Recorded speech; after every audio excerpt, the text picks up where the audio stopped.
महादेव को मंदिर निर्माण को नहीं राजनीति पूर्णांग हेब तो बाबा भूषणेश्वर मंदिर ना राजनीतिक बयानबाजी चलिब बाबा मंदिर निर्माण। भोगराई ब्लॉक कुंभारीगढ़ी में रही बाबा भूषणेश्वर मंदिर। एठारे पूजा पाउथुबा शिवलिंग एशिया महादेश रे सर्वबृहत शिवलिंग बोली कहा जाए, किंतु आज जाए भोलानाथ मंदिरटीए स्थापन हो पारि नहीं। टीण छपर तले पूजा पाउचंती बाबा भूषणेश्वर। स्थायी मंदिर निर्माण को नहीं जोर धरी राजनीति। भोगराई विधायक बैठक और पूर्वतन विधायक मंदिर परिदर्शन राजनैतिक चर्चा को खोराक जोगाई। सेपटे मंदिर टंका हेरफेर अभियोग आनी कांग्रेस। मंदिर निर्माण पाई आय व्ययर हिसाब को सार्वजनिकरण करा जाऊ। जे भूषणेश्वर मंदिर नारे भोगराई ब्लॉक रे किछि अर्थ आदाय होकी रहिथिला एवं आमे वर्तमान सुधा जानछु जे से अर्थ एजावत फेरी नहीं प्राय 92 रु 97 लाख टंका।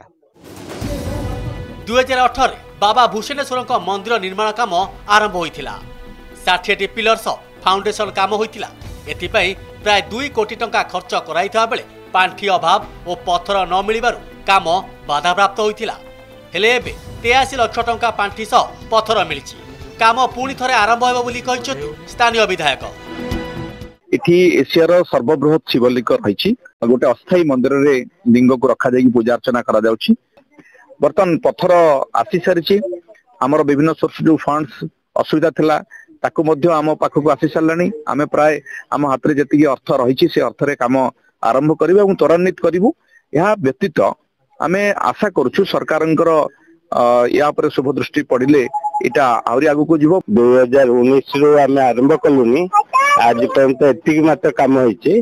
तार प्रथम दुईटी कारण गोटे हला एई जो खंडोलाइट स्टोन मिलिबारे हमको टिक असुविधा हला। द्वितीय कारण हला फंडिंग पत्थर आसीगलानी एवं आमे ताको जागर भितर आमे ए जो पीठ सारिबु। 1999 भोगराई तत्कालीन विधायक अनुदान ने बाबा भूषणेश्वर एक अस्थायी मंदिर निर्माण होइथिला। 2013 फाइलिन बात्यारे ता नष्ट हो जाया परे स्थायी मंदिर निर्माण पाई दाबी होइथिला। जलेश्वर सुशांत कुमार मंडल का रिपोर्ट, कनक न्यूज।